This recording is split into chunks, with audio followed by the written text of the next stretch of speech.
কোনো রাজনীতি আসলো না, কোনো কিছু আসলো না। আমার ছেলে জ্যান্ত মানুষের পুড়িয়ে মারছে, ঘুমিয়ে আসলো ঘুমন্ত মানুষের। চাই সুষ্ঠু বিচার করবেন আপনারা।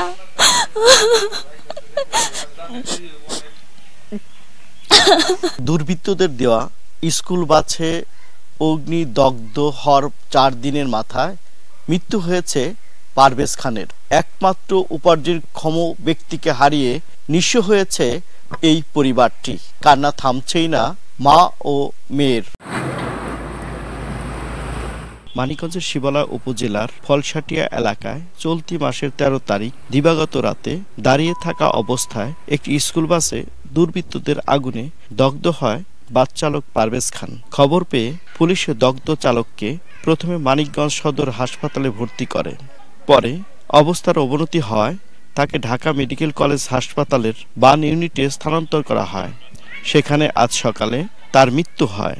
এমন মৃত্যুতে দুষ্কৃতিকারীদের সুষ্ঠু বিচারের দাবি এলাকাবাসী ও স্বজনদের। হলিচাল স্কুলের বাসের ড্রাইভার ছিল এবং তারা সীমায়ও টিপ মারত। তো সে ঘুমন্ত অবস্থায় রাত 2টার সময় তাকে আওয়ামী লীগের সন্ত্রাসী বাহিনী বাসে আগুন দেওয়া হয়। সে বাসে সে ছিল। তো 45% তার শরীর অঙ্গ এবং ভিতরে মানে যেটা বলে খাদ্য বা নালী শ্বাসকষ্টর সেগুলো পুড়ে যায়। তিনি আজ সকাল 8:30টার দিকে না ফেরার দেশে চলে যায়।